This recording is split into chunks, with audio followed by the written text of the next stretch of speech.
Alright, so the second video is being done from home, so we'll see if things work out any better from here, especially with the manipulatives.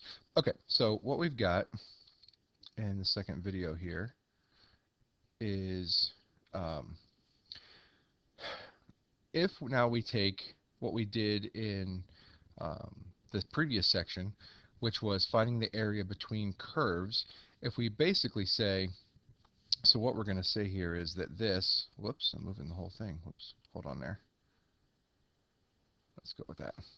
So if this right here represents the top curve, and this right here represents the bottom curve, we're making this really, really simple, by the way, we could find the area in between, which is, this area right here. Whoops, it's a little big. But you get the idea. So we can find the area that's in this region right here. But what if we take this entire area right here, this shaded region, and we revolve it around the x-axis? So now we're going to take that. Oops, I am still in highlighter. So now we're going to take this and we're going to revolve that around the x-axis.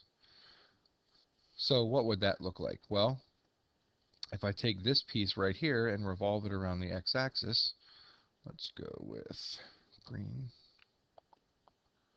a little bit thinner. This is going to be the same distance away down here. It'll look like this.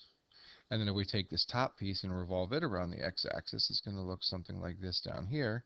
So that space is going to look like this.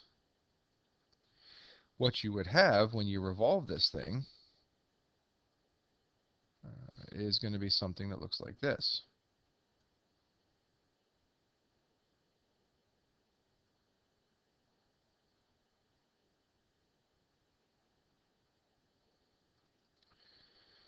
And hopefully what you can see there is that this is going to be a washer. Basically, it's a circle with a circle cut out of it. They call it a washer because, the mechanical parts and things that you use to put things together, that's what it looks like. It looks like a washer. They used to call them donuts because it looked like a donut to me. They called them circles and donuts. Well, they're actually discs and washers. So this here is a washer. So basically what that is, you've got a space cut out of the middle here. So ultimately, what that would look like, let's see, it looks something like this, and then, oh, that's really horrible. And then you would have another one up here. All right, yeah, not much better. We're just going to get rid of that. I'm not doing very good here with the 3D stuff. But you get the idea. If we revolve both of those, hopefully both of these things around there, I'm taking this space right here and I'm going to revolve it around the x-axis, which is going to create that volume right there, or that space right there. And then if we took some kind of a three-dimensional figure and revolved it with a little bit more of a thickness to it, it would be, it would have a volume to it. So what you should see is the volume around is going to be with a horizontal axis of revolution. And this is the equation. Now let me explain what all that means.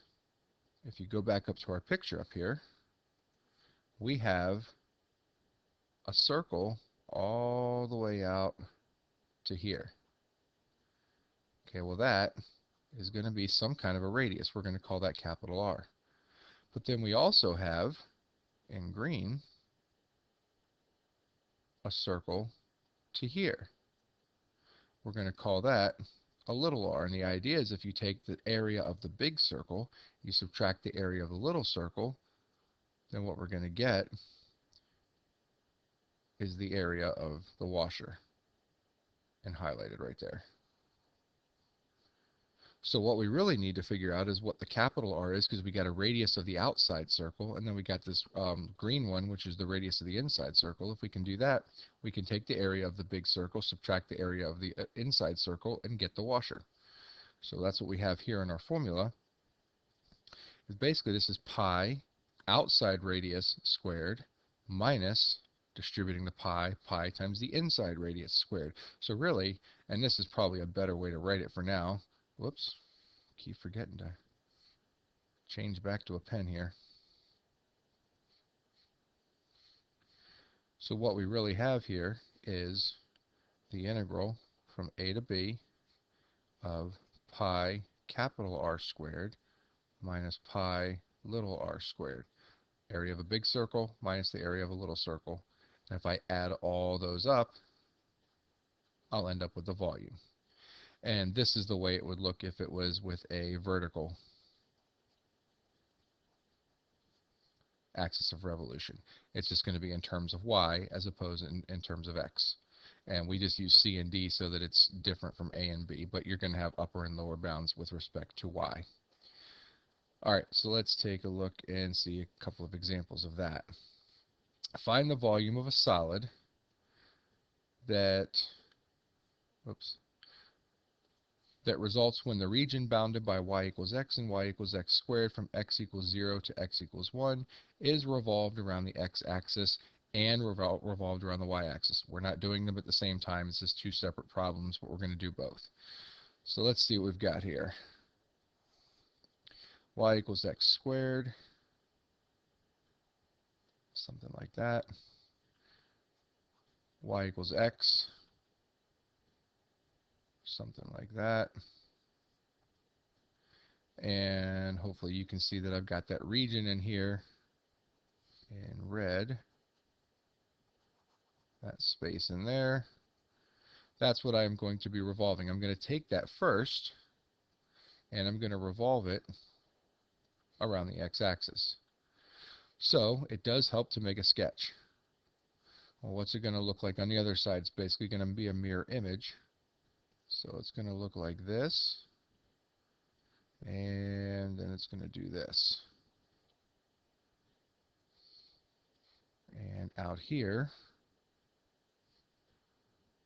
it's going to look like this. Wow, that was really bad. Let's try again. Still really bad.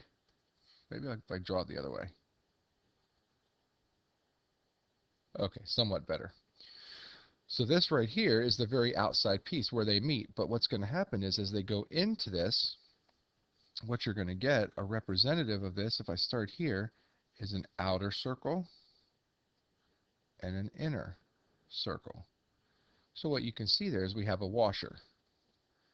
And I'm actually going to illustrate that for you guys before we actually do the problem. At least I'm going to try to,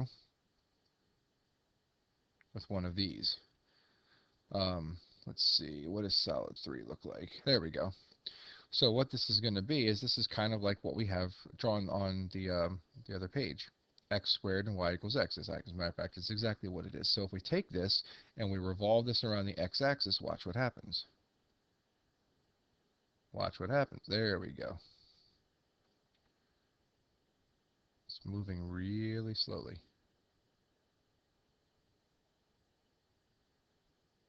That is insanely slow.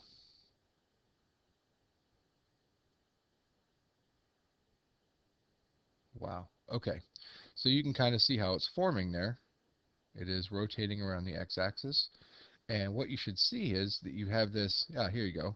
Here is your washer. It depends on where I put the washer, depending on the size. You can see how I've got the outside circle and the inside circle right here. And the further I move it to the right, the bigger that becomes. And the further I move it to the left, the smaller it becomes. And we can actually tilt the axis. Let's see if it works now. Yeah, there we go. You can kind of tilt the axis so you can see it from a different perspective. That's more looking into that cone.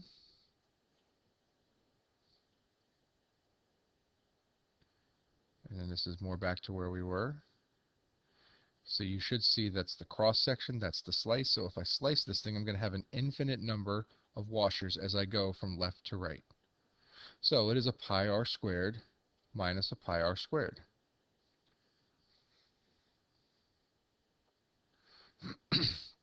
So what do we need to find? We need to find the radii.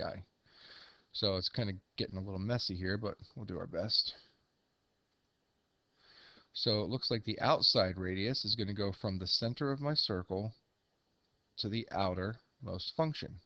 In this case, that's the line y equals x. So the outside radius is x. The inside radius is a little bit harder to see now because I'm really getting, it's kind of getting messy here. But if I go from here, it just goes up to this inside piece, which is y equals x squared. So the inside radius is x squared. Once I have that, I know my bounds are going from 0 to 1 because it tells me that. We can integrate. So going around the x-axis,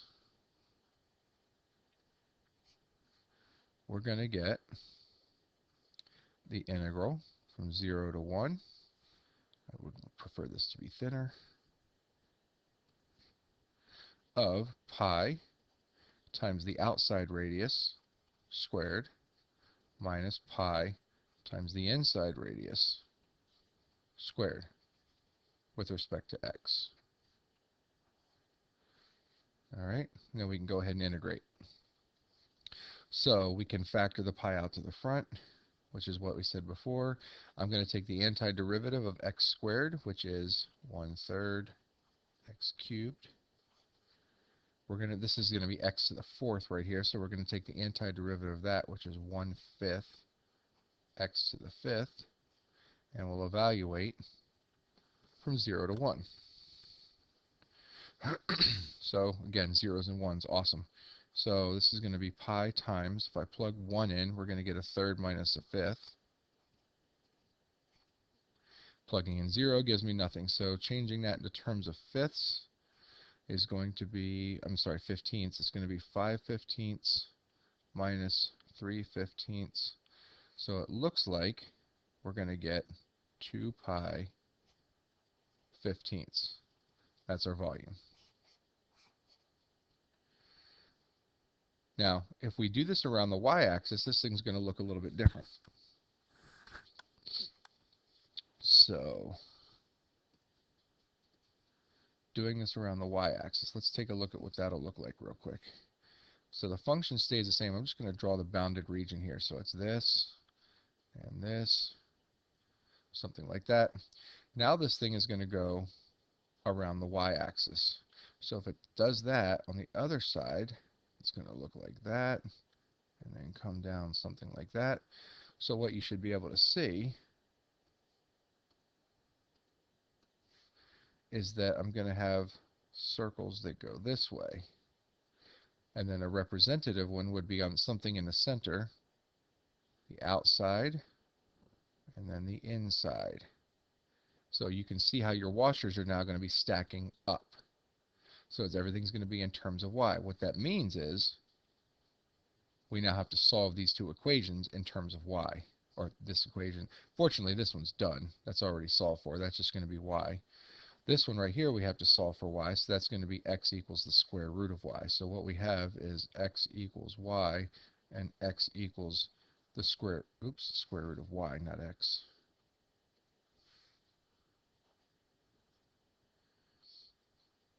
Okay, and the square root function is the one that's out here. The y equals x is still the linear function. So when we're talking about the radii, remember the radius is measured from the center of the circle out to the outside of the circle. So the outside radius, it goes from the center of the circle all the way out to here. Well, that's the square root of y. So my outside radius is root y. The inside radius is measured from this one just to the inside piece, which is right there, and that's y. Biggest thing is the bounds. In this case, I think they're going to be the same. You would have to set these two things equal to each other, and hopefully you realize that these two things meet at the point 1, 1. That's what this point is right here.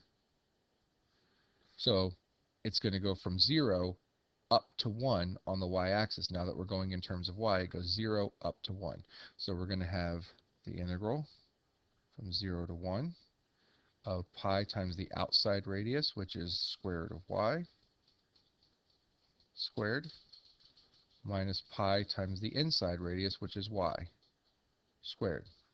And it's dy, because it is a vertical revolution. All right, so let's go ahead and solve this, and then I'll show you one that looks like it's a vertical revolution on the video, on the manipulative. So pi on the outside, that's going to be the antiderivative. Square root of y squared is just y, 0 to 1, and that's going to be y squared.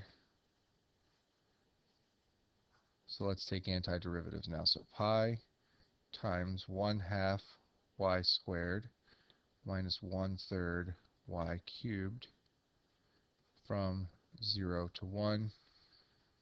Plugging in 1, we get pi times 1/2 minus 1/3. Plugging in 0, that goes away, so we have to put this into terms of sixths. So pi times 3/6 minus 2/6. So what we get is the volume of this one equals pi sixth. And you can definitely see these two volumes are different, because what happens is when you revolve something one way, it gives you a totally different shape than if you revolve it the other way. So revolving it around the x-axis and revolving it around the y-axis is going to give us something a totally different shape, so the volume will actually be completely different. All right, let's go back to this. And solid number 2, I believe, is a vertical one. Yeah, so it's going to take this region. Now this isn't going to be one with a hole in it, but this is going to be a disk method, but it's still a vertical rotation, so you can kind of see how that works. And for some reason it's moving really slow. It usually goes a lot faster than that, but maybe I've got too much stuff running on the computer. Anyway, you can kind of see how it's rotating around the y-axis vertically, just to give you a general idea. And then there is your disk in this case, because there's no hole, it is just simply a circle you're taking the area of. But you can see how it's moving vertically. Change of y. Alright, let's go get out of that. Alright, good there.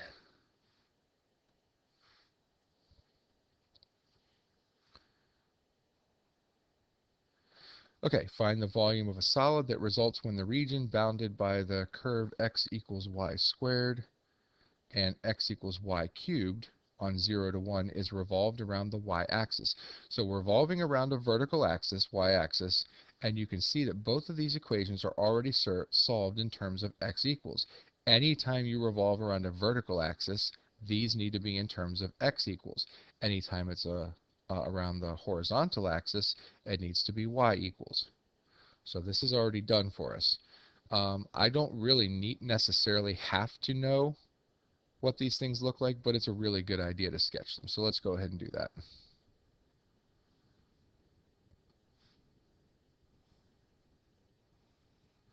So x equals y squared we know is this, sideways parabola,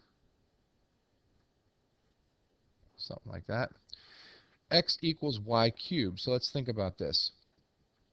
As x goes out, y is going to get big. I'm sorry. As we start inputting bigger values of y, x is going to get big really fast. So this one's actually going to be, it's going to start off here, but then it's going to start to go this direction much, much quicker. So it's going to go here, and then here very, very, very, very fast. And then down here, when you've got negative values, which isn't going to have any kind of reference to what we're doing, it's going to look like that. So it's really just this region right in here.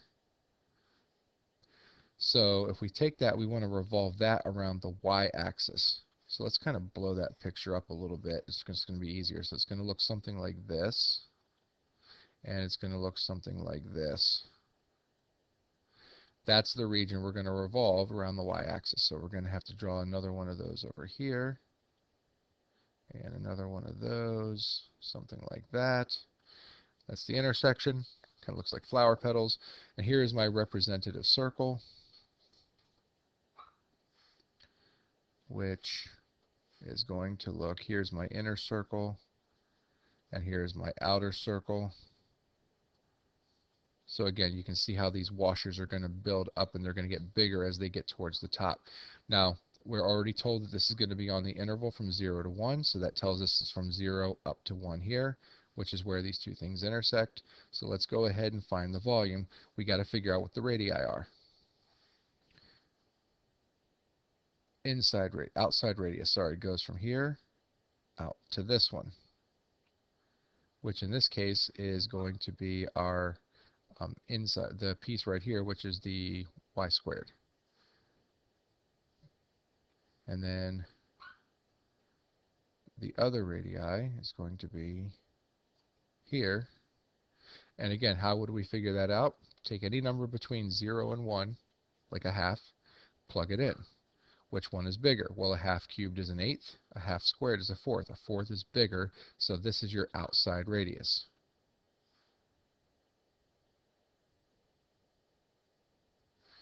All right, so that means R, capital R, is y squared. Little r is y cubed. And that's only that way until we get to 1, because then they crisscross and it becomes the opposite. But up until 1, that's the case. So let's see, integral from 0 to 1, outside radius, so pi times y squared squared minus pi times y cubed squared dy. All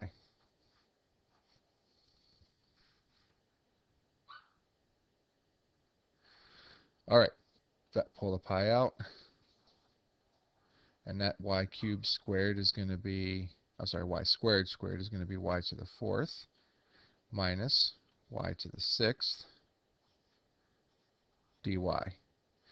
So let's take the antiderivative, 1/5 y to the fifth minus 1/7 y to the seventh, evaluated from 0 to 1.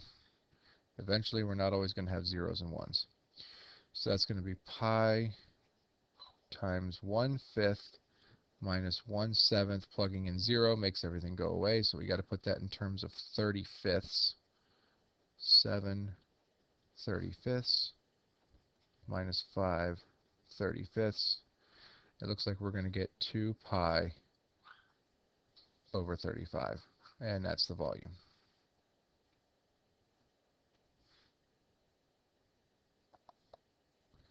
Let me check something out real quick here.